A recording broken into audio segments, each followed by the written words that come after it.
O Jonathan cantou essa música Zaqueu, recordando que em Lucas, capítulo 19, versículo do 1 ao 10, Zaqueu fez como nós na noite de hoje.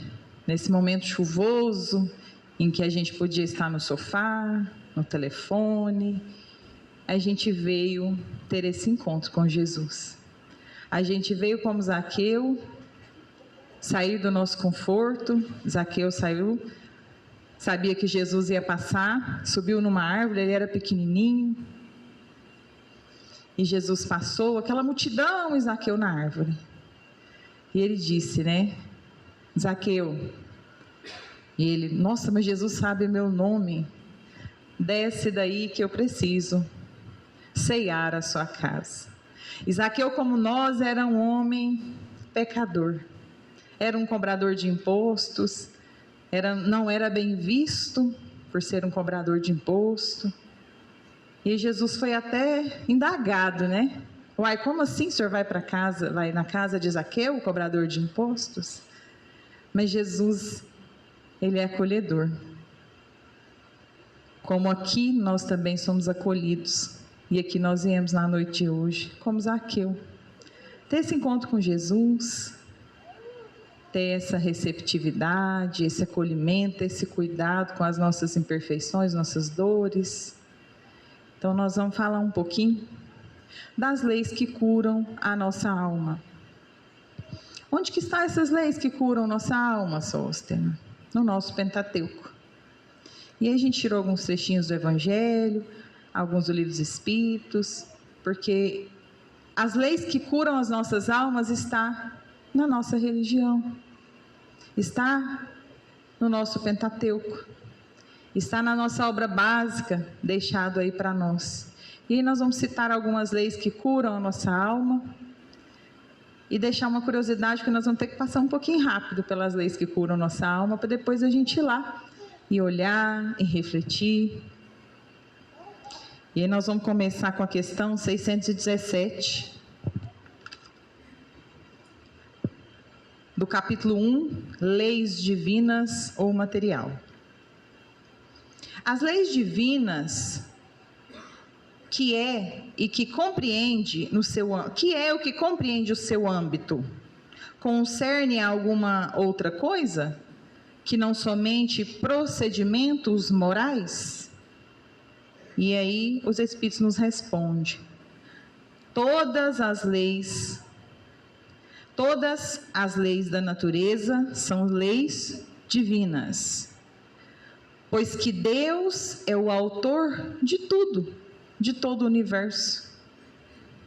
O sábio estuda as leis da matéria, e o homem de bem estuda e pratica as leis da alma. Então todas as leis são para nós. Todas as leis do universo são divinas, e sabiamente nós estudamos ela para as nossas almas, para sermos melhores. E ainda na questão 653, no capítulo 2, nas leis da adoração, na parte 2,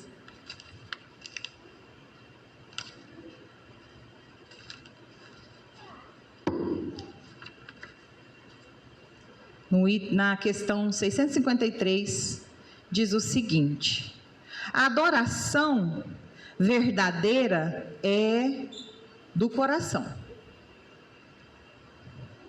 Em todas as vossas ações, lembrai-vos sempre de que o Senhor tem sempre vós sobre o seu olhar. Eu vou ler de novo. A adoração verdadeira é do coração. E em todas as vossas ações, lembrai-vos sempre que o Senhor tem sobre vós o seu olhar.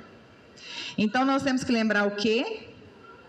Que em todas as nossas ações, o Senhor está nos olhando. A gente brinca que tem saudade da época que a gente tinha que ser espírita, que ser cristão, que adorar apenas no tempo de oração. Eu sou espírita lá no centro. A gente já escutou muita história assim. O Robson, que é professor, já deve ter escutado muito. Não, mas a minha vida lá fora não tem nada a ver com a minha vida aqui dentro. Como assim? Eu sou duas pessoas? Em todas as nossas ações, Deus está nos vendo. Então, a nossa ação boa tem que ser na casa espírita, na casa de oração? Ele só me vê aqui dentro? Será que o Senhor só vê nós aqui dentro? As ruas, meus irmãos, são templos. São templos. O nosso trabalho, ele é igreja. E quando a gente entrar em casa, lembremos, estamos entrando num santuário, que é o nosso lar. Então a gente não vem somente à casa espírita para ser visto por Deus, por Jesus, como Zaqueu tentou ser visto. Deus está sobre nós, o seu olhar a todo tempo. Onde quer que nós vamos, onde quer que a gente esteja, seja no trabalho, seja na rua, seja numa comemoração, numa confraternização, Ele está sempre nos vendo. Especialmente no nosso sagrado templo, que é a nossa casa. Que muitas vezes é lá que a gente adquire um pouco mais de liberdade, um pouco mais de intimidade e esquece o quanto lá é o nosso templo sagrado. E que Deus está nos vendo o tempo inteiro. E aí mais uma questão, ainda nas leis de adoração.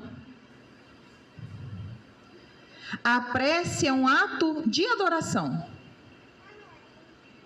Orar a Deus é pensar nele, é aproximar-se dele, é pôr-se em comunhão com Ele. As três coisas que podemos propor-nos por meio da prece: louvar, pedir e agradecer. É louvando que nós exaltamos e reconhecemos Deus em nossas vidas. E a gente sabe que a nossa prece é um petitório, né? O que mais a gente faz é pedir, a não ser que só seja eu. Pede, pede, pede, pede. Mas aí quando nós estamos usufruindo de bons momentos, de momentos gostosos, felizes, será que a gente lembra de agradecer? Porque a gente passa pelos momentos felizes levemente, sorrindo, brincando, dando gargalhada, e pelos momentos difíceis a gente passa mais recluso, né? Aí nesse momento a gente reza, a gente pede. Mas em que momento nós agradecemos? Vamos pensar quando que nós paramos para agradecer. No dia de hoje, por exemplo. Na semana. Porque nós podemos contemplar e agradecer a Deus nas simples coisas da nossa vida. Mas às vezes nós não nos relacionamos com Deus. Nós nos relacionamos só com a matéria. A gente esquece de ser grato a Deus quando andamos sob a chuva, com o guarda-chuva, que não nos molhamos. Quando levamos o filho na escola, não precisamos levar no sol quente, levamos no carro. Quando temos um filho no berço, enquanto as mães têm filhos nas ruas, nas cadeias. Quando temos um filho sorrindo, quantas mães têm um filho com câncer? Será que a gente lembra de agradecer? E quando nós oramos, é para entrar em comunhão com Deus. Não é para contar para Deus e avisar para Ele o que nós estamos passando. Não é para comunicar ao Senhor. Quando nós oramos, nós entramos em comunhão e ficamos pacientes. E esperamos em Cristo, em Deus. Porque Ele sabe de todas as coisas. De todas as coisas, daquilo que a gente está passando, necessitando. Mas quando a gente ora, a gente informa Deus? Não. A gente compartilha a nossa dor com Ele, porque Ele sabe de tudo. Mas Ele nos acalma com a prece. Então sigamos lembrando da lei da adoração, que a prece é um ato de adoração. Orar a Deus é pensar nele, não é comunicá-lo da nossa dor. é nos aproximarmos dele, é pôr-se em comunicação com ele. Porque às vezes a gente passa a vida e não se comunica com Deus. Isso é grave. Mas a gente faz muito isso. A gente lembra muito de Deus no momento da dor, da dificuldade, da angústia, da aflição. E esquece de lembrar de Deus quando deitamos na cama e agradecermos: Senhor, obrigado, eu tenho uma cama para deitar. Eu tenho uma casa para retornar. Eu tenho pão para me alimentar.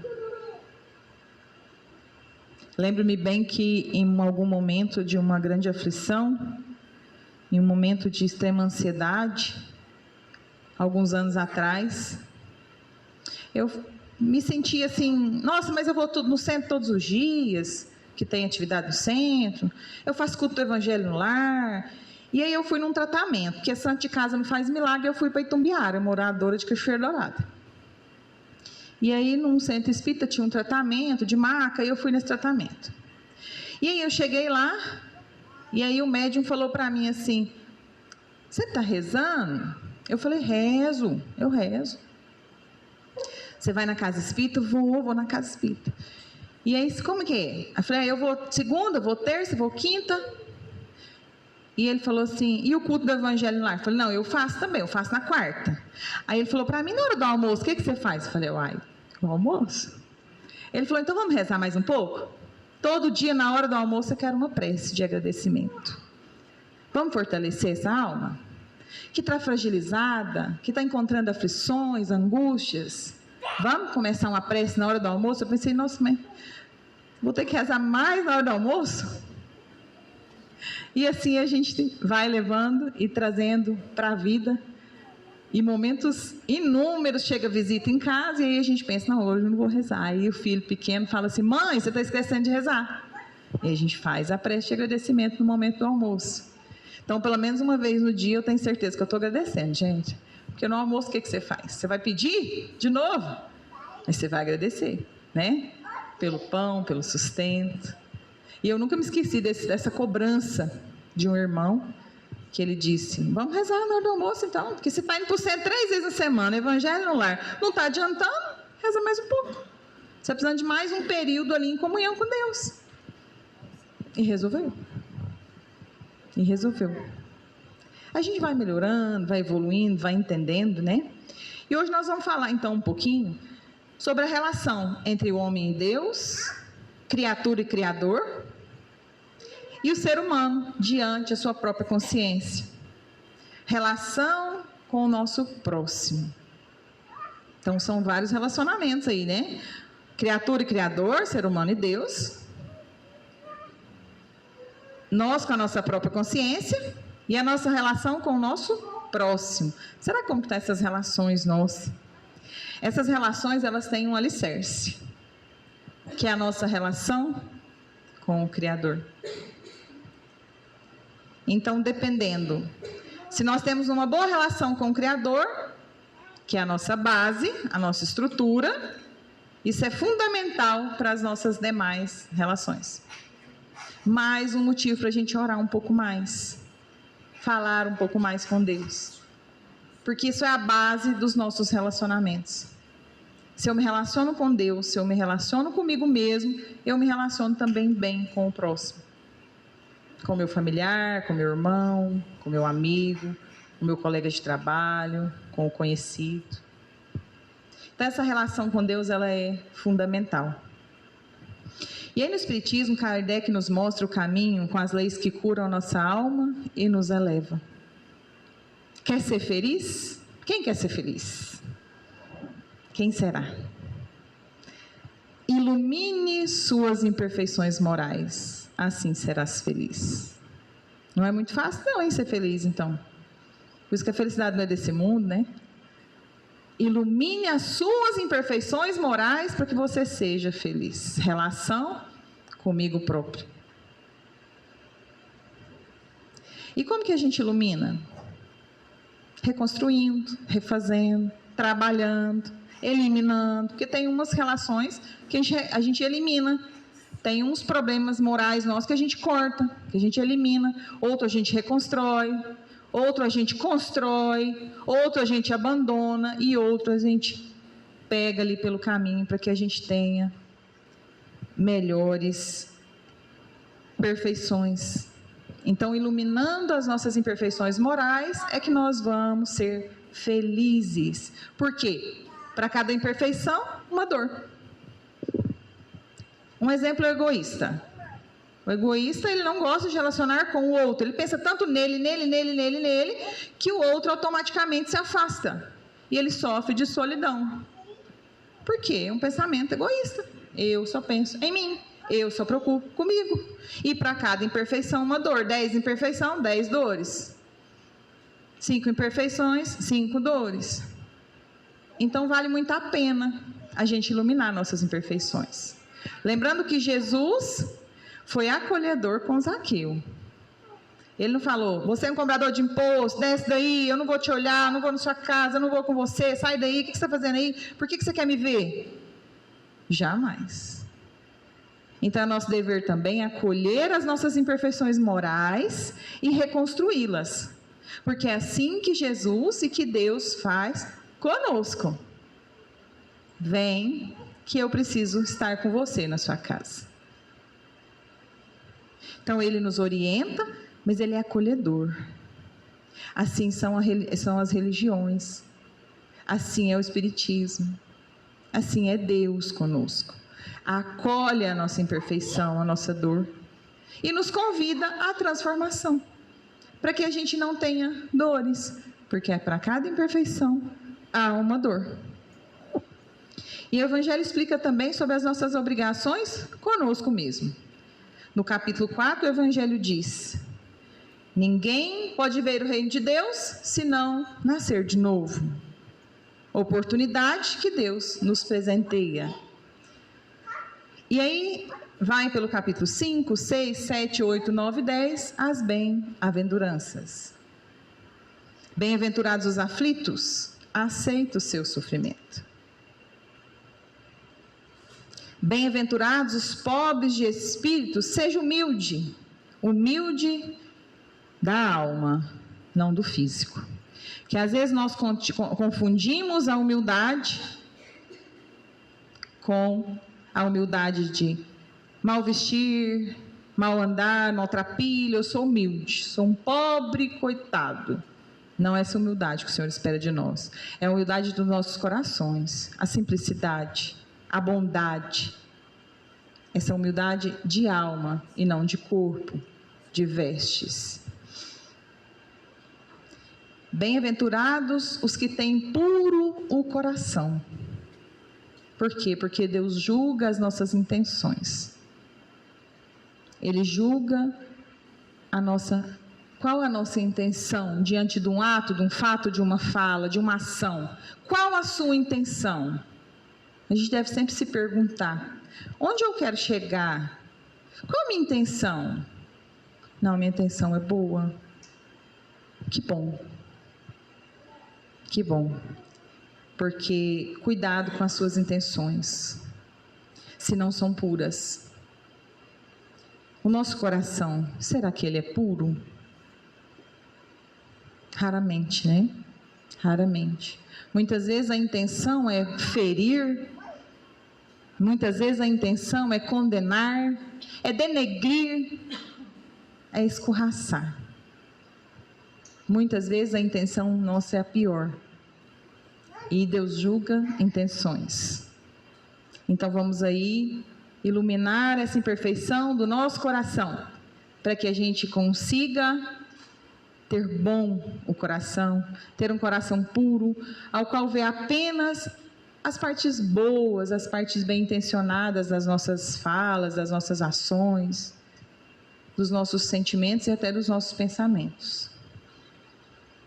E aí também vem a bem-aventurança. Bem-aventurados os mansos e pacíficos. Nós precisamos ver o quanto é grandioso ser pacífico. Haroldo brinca que ser pacífico tem mais poder que o super-homem. Aquele que pacifica, que apacenta, que tranquiliza. Isso tem um poder gigantesco, gente. Aquele que apacenta. É o pacificador. Da casa de oração, do seu lar, da sua família. Tem sempre que ter um pacificador. Senão não dá certo. E é imensurável o valor do pacificador. De uma ação pacificadora. Bem-aventurados os misericordiosos, misericórdia e compaixão para com o outro e para conosco mesmo. São virtudes que garantem a nossa felicidade. Sim, virtudes. Sem virtudes, sem felicidades. Então, se a gente está num processo infeliz, saibamos que estamos precisando valorizar, aumentar as nossas virtudes, iluminar as nossas imperfeições morais. Por que o Evangelho fala, ilumina as suas imperfeições morais? Porque nós somos todos assim, imperfeitos moralmente. Somos todos necessitados dessa busca da alegria, da felicidade. Porque nós somos todos imperfeitos. Muito imperfeitos. Com a nossa moral baixa. Às vezes até com o intelecto alto, mas a moral baixa. Por isso que nós estamos aqui, como disse o José, no planetinha Terra, em busca da nossa melhoria moral, do nosso crescimento espiritual. Porque nós somos todos iguais, tem a lei da igualdade também, que nós vamos chegar lá na frente, porque nós somos todos iguais perante Deus. Aqui a fala do Evangelho que ele traz para nós, que Kardec traz para nós, não é para um, para o outro, para o vizinho, para o ciclano, para o fulano que podia estar aqui escutando, não, é para nós todos. Nós estamos todos na mesma esfera de vibração, na mesma imperfeição, nas mesmas lutas.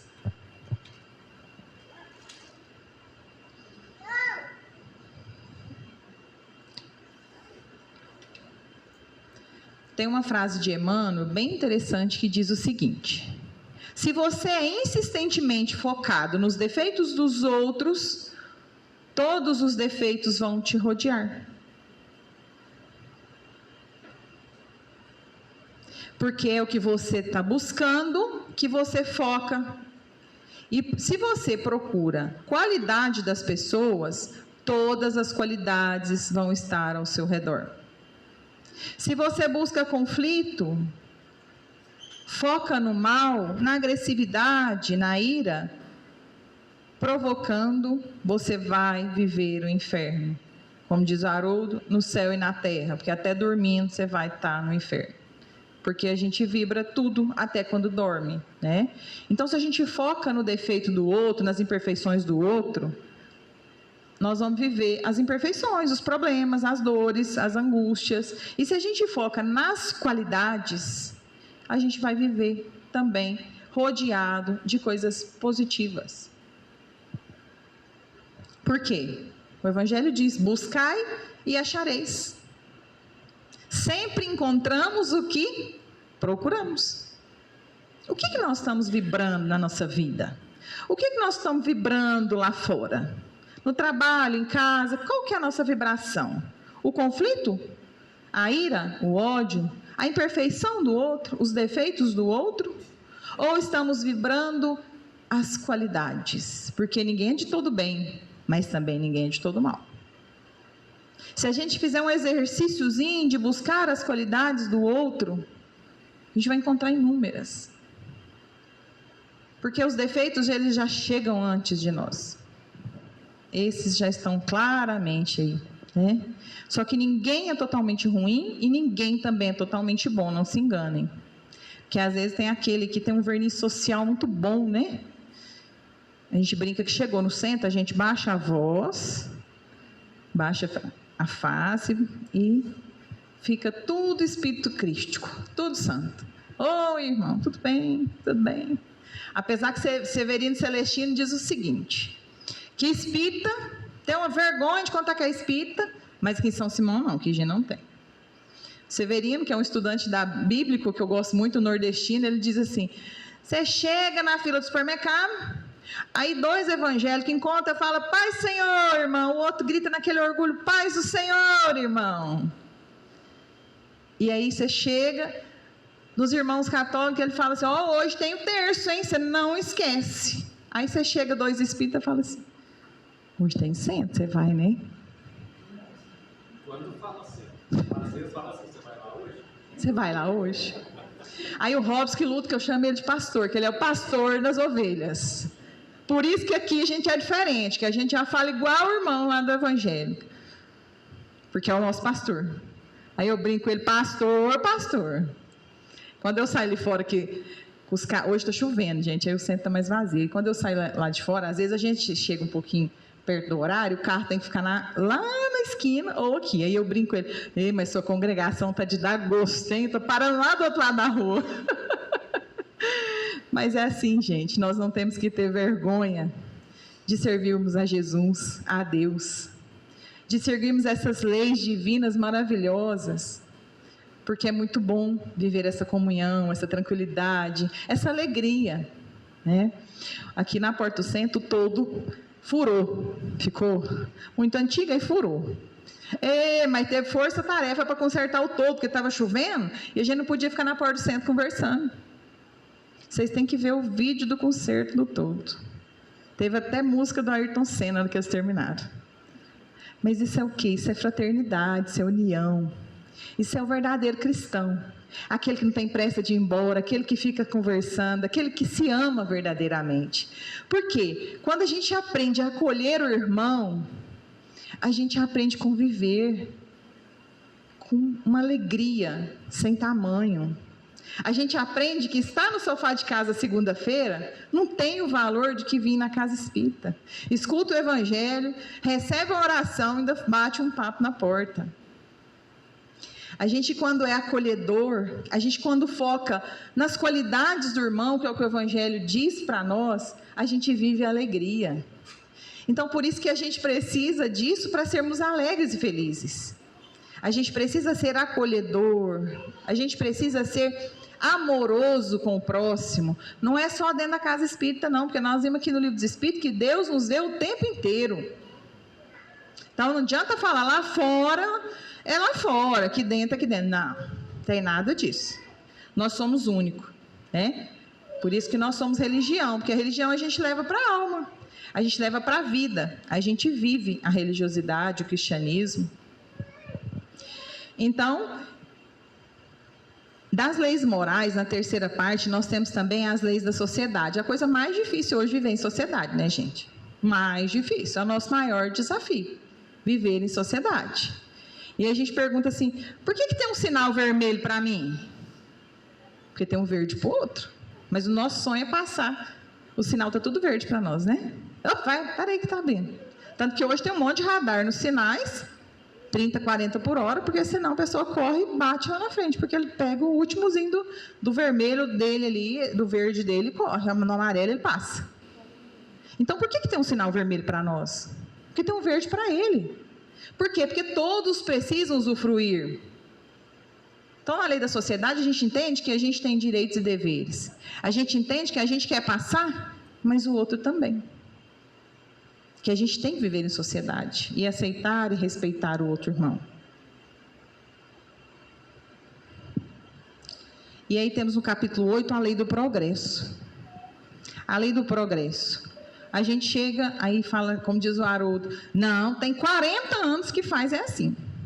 Sua ideia é boa demais, mas tem 40 anos que a gente faz desse jeito aqui. Aí ele brinca, gente, manda ler a lei do progresso, capítulo 8. Que diz o quê? Que tudo vai melhorar, que vai ficar sempre melhor, que você não veio ficar fazendo a mesma coisa sempre, que vai melhorar. E isso é maravilhoso, a gente saber que vai sempre progredir, sempre melhorar, né? E aí no capítulo 9, a lei da igualdade, que nós somos todos iguais diante de Deus, nós somos todos iguais. Isso é uma fala que eu gosto muito de falar para os jovens, Porque o jovem gosta muito de se diminuir, de achar que ele é menos, que o outro quer mais, o outro tem um carro melhor, a mãe tem isso, tem aquilo. A juventude se diminui demais. Às vezes o professor ou alguém que está lá, um líder, que fala de uma forma mais dura, e aí ele se diminui. Eu sempre falo, nós somos todos iguais. Não somos mais que ninguém, mas também não somos menos. Porque a gente sabe que a sociedade vai sempre nos diminuir. Esse viver em sociedade faz com que a gente sofra, sim. Com que a gente se sinta menor, com que a gente se sinta menos, mas nós não somos menos nem mais que ninguém. Nós somos todos iguais perante a Deus. E a nossa igualdade iguala mais ainda no túmulo, que todos deixamos os corpos iguais.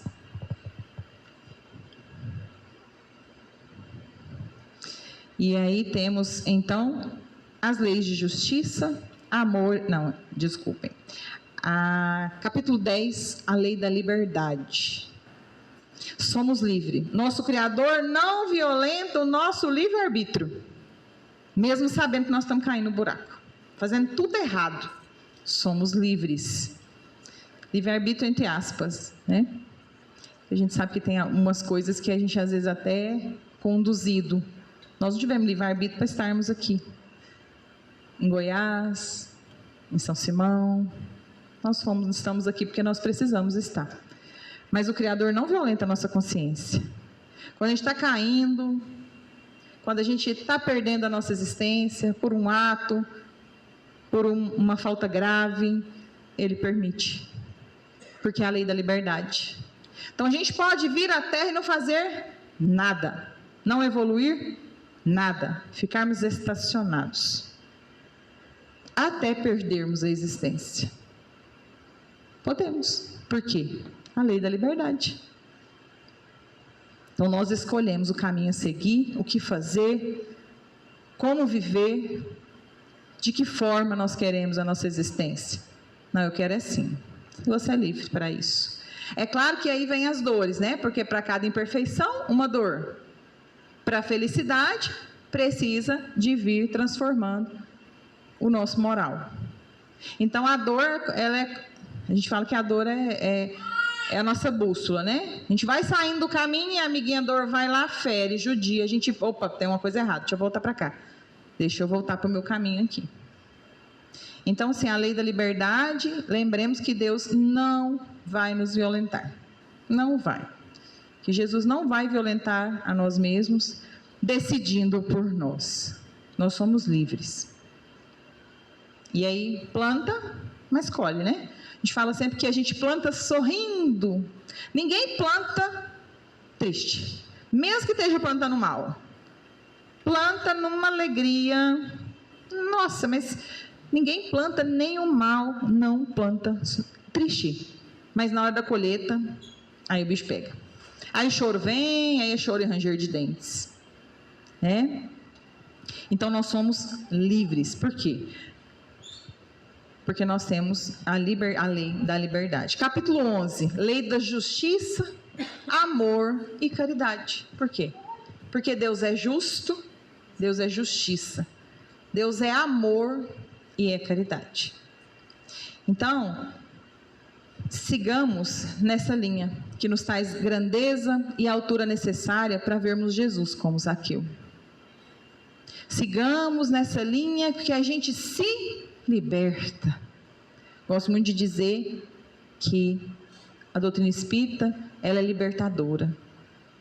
Ela não nos aprisiona, nos liberta. Ela faz com que nós mesmos vejamos as nossas necessidades de nos transformarmos. Né? Ela não vai nos tolir, ela vai nos libertar. Mas ela vai nos instruir e dizer, plantou, colheu. Plantou, colheu. A dor chegou, a gente pode rebobinar a vida e falar, opa, tem algo errado. Por que eu estou com essa dor nesse momento? O que eu fiz para merecer essa dor? É dessa ou é de outrora? Por que está doendo? Por que eu estou passando por esse período doloroso? Ainda hoje eu falava com a minha irmã Sinara isso. né? Que a gente sabe. E a gente sabe o quanto a gente é feliz, porque tem boas escolhas. A gente sabe o quanto a gente é realizado, porque faz boas escolhas, porque serve, porque ama. Mesmo capengando, imperfeito, difícil, porque a jornada não é fácil para ninguém. Não é fácil seguir Jesus. Porque aí vem o Haroldo fala assim, se você estiver andando na vida, na sua existência, e não está tendo nenhuma dor, nenhum probleminha, nenhuma influência espiritual negativa, opa, liga o alerta. Porque quando você anda no mal, na imperfeição, na imoralidade, no vício, é só alegria, vou para a galera. Mas quando você decide servir, incomoda. Então, se você não está incomodando o mal, algo errado tem.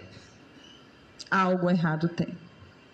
E aí, quando a gente passa a incomodar e ser, muitas vezes, várias vezes, a gente ser achovalhado, julgado, condenado, receber, às vezes, até algumas obsessões cruéis, a gente sabe que é porque a gente está indo para um caminho que eles não querem. Porque eles não querem que a gente vá. Não quer que a gente sirva o outro e nem se auto-ilumine. E aí vem as pedradas. Agora, quando a gente segue o caminho deles, por que eles vão ser incomodados? Por que eles vão nos incomodar? Por quê? De jeito nenhum. Está tudo certo. Né? Está servindo. Só que um dia a gente colhe. Né? Um dia a gente colhe. Porque nós viemos aqui foi para sermos cada dia melhores. Para seguirmos as leis divinas, para amarmos Jesus, para servirmos, para sermos instrumentos do outro e para nos transformarmos, porque nos transformando, nós vamos nos auto-iluminando e chegaremos ao nosso modelo e guia, que é Jesus, porque nós ainda temos uma fase de exemplos, de cópias. A gente vê o outro e, nossa, é interessante, eu gostei, é assim, é bom. Nossa, ele faz assim, eu gosto. A gente ainda precisa de copiar, de ver. Então, nosso exemplo hoje na terra é Jesus. Nosso guia, nosso modelo, nossa luz, nosso futuro, onde a gente quer chegar, é como Jesus. Bondoso, misericordioso. Então, é essa mensagem que eu gostaria de passar. Que a gente consiga, como Zaqueu, elevar o mais alto que nós pudermos na nossa existência moral e espiritual.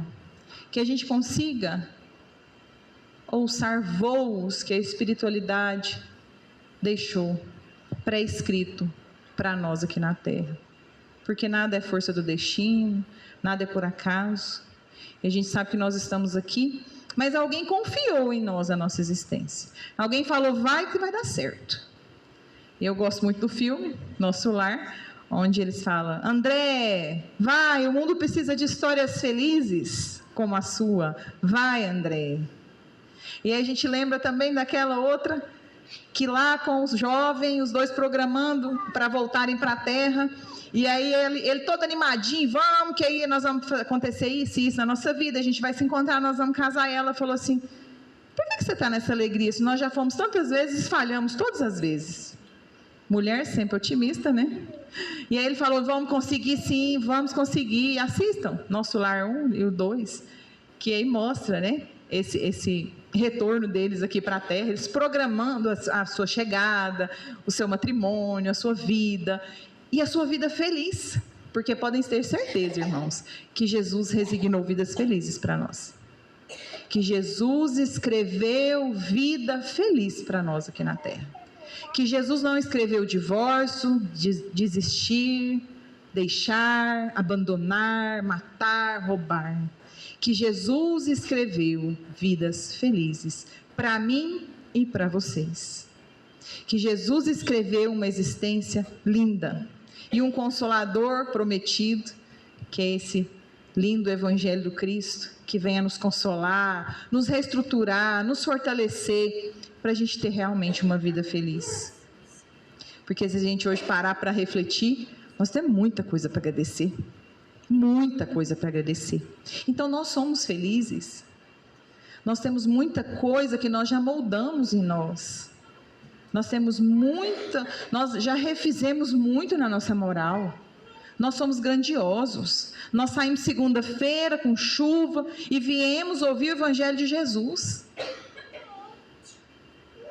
E viemos rezar. E viemos servir.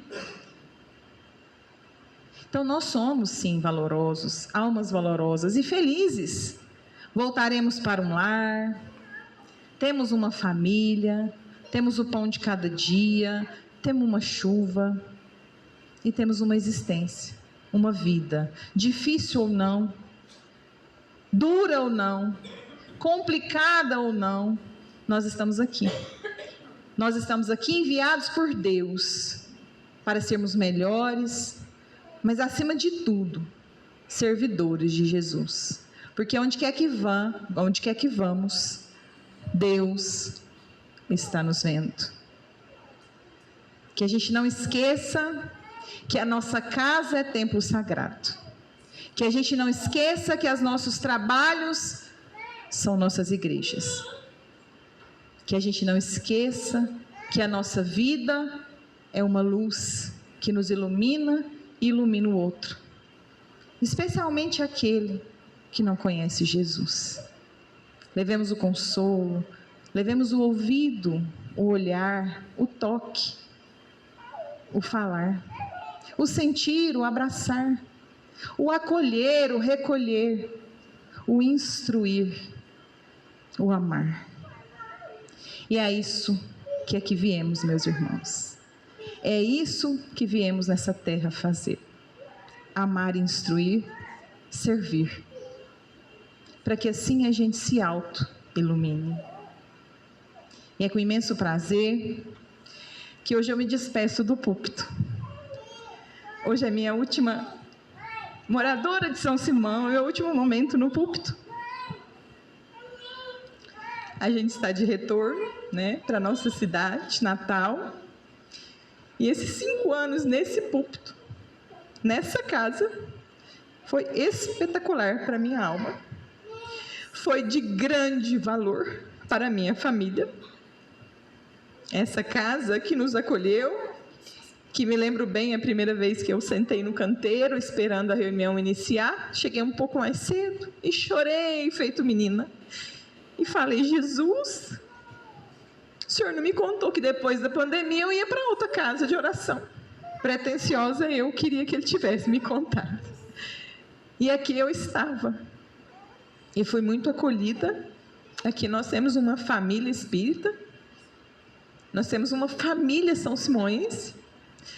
Nessa cidade linda de águas cristalinas, como diz o meu sogro. Cidadezinha cristã, banhada pelas águas cristalinas. Aqui nós encontramos muito afeto, muito carinho, muito amor. Isso engrandeceu o nosso espírito, né? Porque quando nós somos acolhidos, nós crescemos. Quando nós somos amados, nós desenvolvemos. Então, é uma lição grande que a gente não julga, a gente não condena, a gente não aponta, a gente acolhe como Jesus acolheu Zaqueu. A gente recebe, a gente abraça, né? Então, mas eu voltarei, gente. Falei para o Robson que ele não vai me tirar da escala, não. Mas assim, como moradora, né? A gente só vai embora no fim do ano, mas como moradora, essa é a minha última vez aqui no púlpito, mas eu quero realmente exaltar essa casa de oração, né? Esse Deus maravilhoso, essa casa que tanto nos fez crescer como ser humanos, nossos filhos chegaram aqui, Isabela chegou aqui com 8 anos, né? O João André chegou aqui ainda criança, hoje é um rapaz. Então, assim, eu tenho muito a agradecer a essa família bendita e que vocês usufruam muito dessa casa. Que vocês aproveitem muito, porque isso aqui é uma estrutura física, mas é uma dimensão espiritual que nos acolhe, que nos instrui. E as leis que iluminam as nossas almas, nós encontramos aqui. Na segunda-feira, quando a gente vem explanar aqui o Evangelho. Na terça-feira, quando a gente vem estudar a mediunidade. Na quinta-feira, quando a gente reúne um grupo, que é uma família, eu falo que é terapia em grupo, que a gente faz uma roda e estuda também. E nas demais atividades, que seja na limpeza do centro, né? Que a gente usufrua, que a gente aproveite, porque isso aqui é muito lindo, né? Muito lindo. Então, que a gente realmente consiga iluminar as nossas almas e seguir essas leis que estão no nosso Pentateuco, que está no Evangelho do Cristo, né? E por hoje seria isso, que a gente se exalte como Zaqueu, que a gente consiga ver Jesus. Você quer fazer a prece? Posso fazer?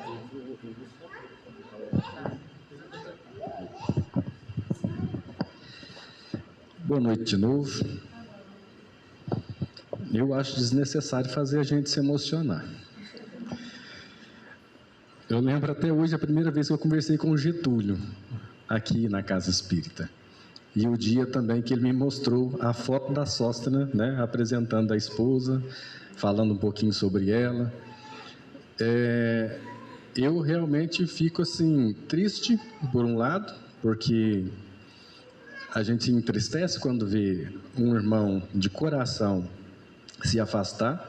Hoje eu conversava com a minha esposa, falei sobre isso, inclusive, que eu estava assim, triste, né, por saber que irmãos de coração vão se afastar.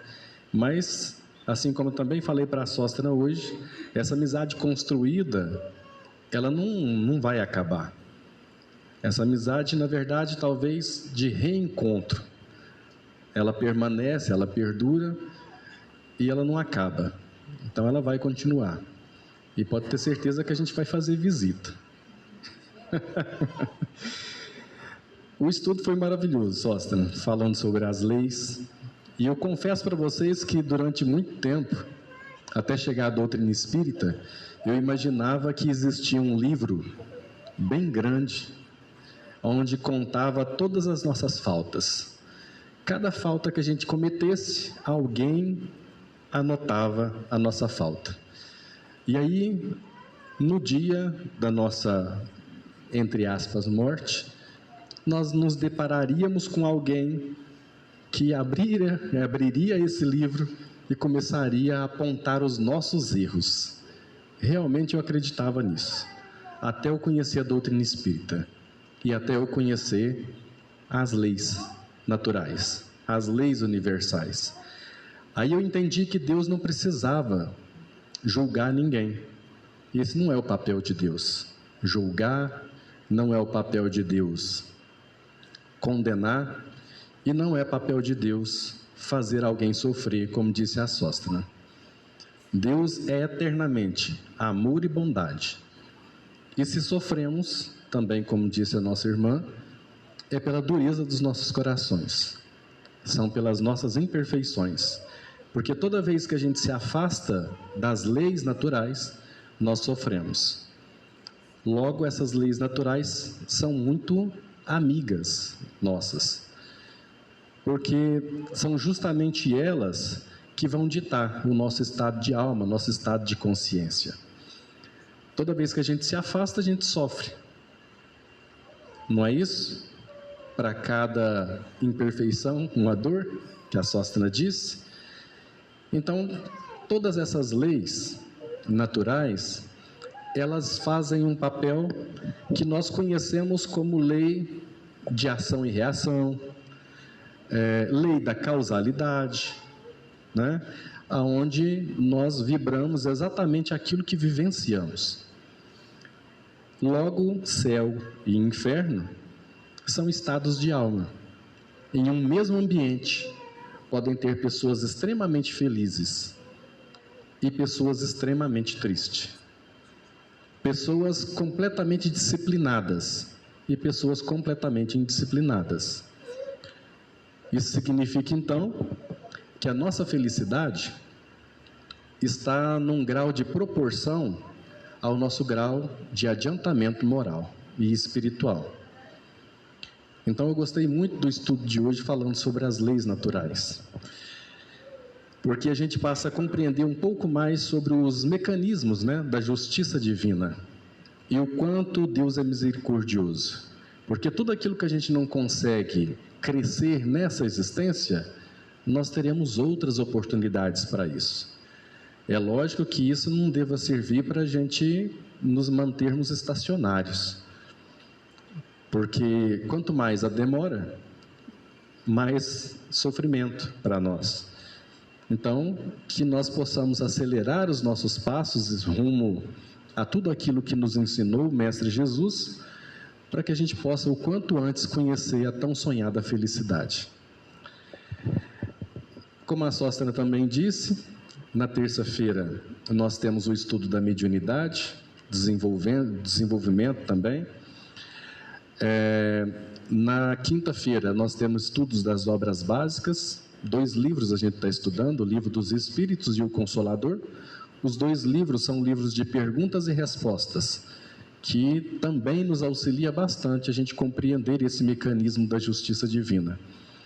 E como que a gente pode utilizar esses conhecimentos para fazer com que a gente caminhe mais rápido rumo à nossa perfeição moral e espiritual. Eu gostaria, então, nesse momento, de chamar a Sóstena para fazer a oração e pedir também a todos os nossos irmãos passistas, porque hoje parece que os trabalhadores do passe também estão reduzidos, acho que por causa da chuva, então nós vamos precisar, de todas as pessoas que puderem estar presentes para o passe. Sóstena?